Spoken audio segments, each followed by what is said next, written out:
We are somewhat just over halfway through our course. I mean, it zips along, and you guys have been working really hard on your journals, which is excellent. I've seen some good things and some thoughtful things.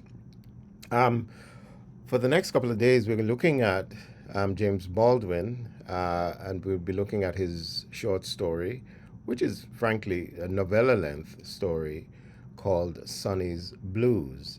In a funny kind of way, it's an amalgamation, a coming together of some of the things that we've talked about.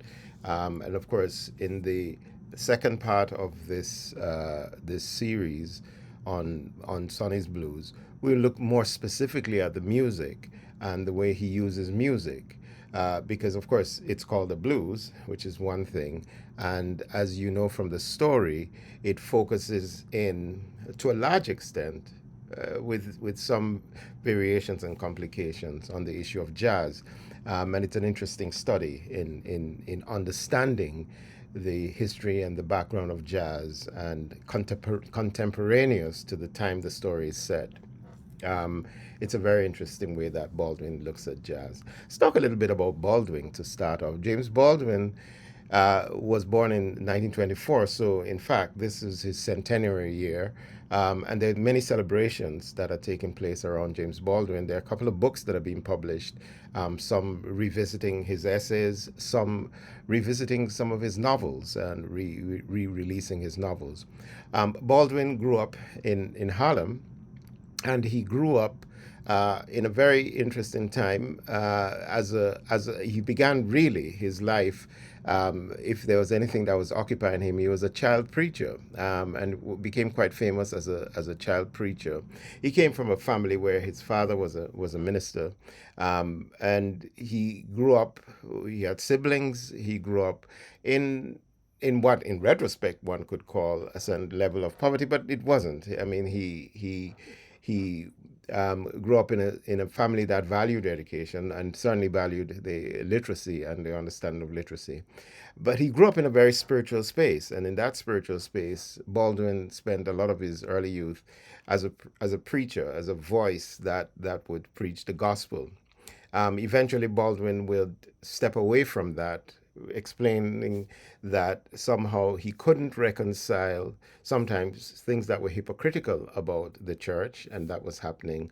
And I think implicit in it was the ways in which it seemed to be built around an antipathy towards his own sexuality, which eventually was becoming clear to him.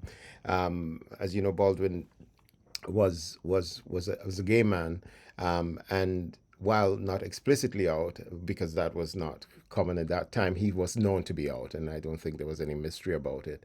And one of his most famous novels, Giovanni's Room, is about a gay relationship, and quite explicitly that way.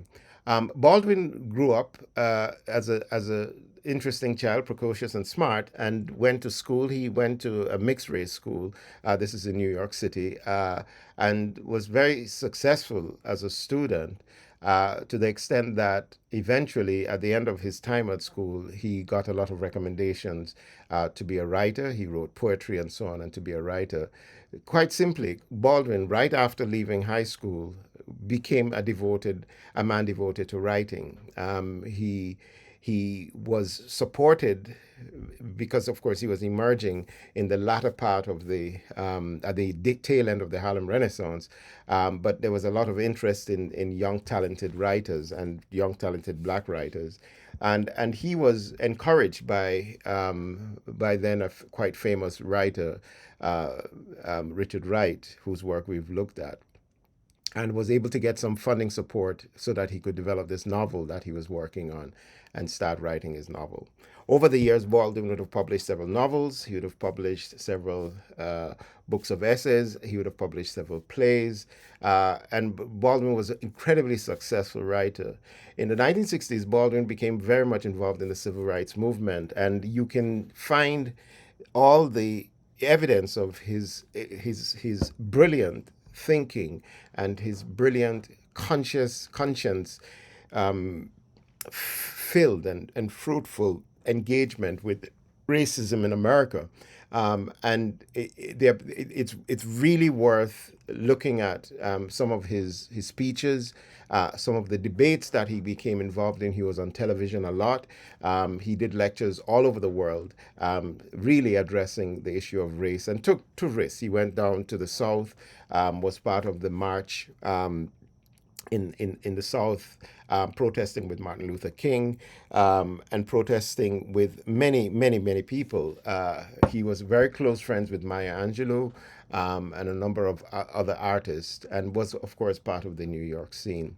Baldwin's work is, I think, not I think, it is not a stretch to say that between himself and Joan Didion, they represent some of the most brilliant, most successfully effective stylists in nonfiction. And in nonfiction, that expresses the experience, at least in the case of Baldwin, of the African American. And I'll talk a little bit about that in the next section.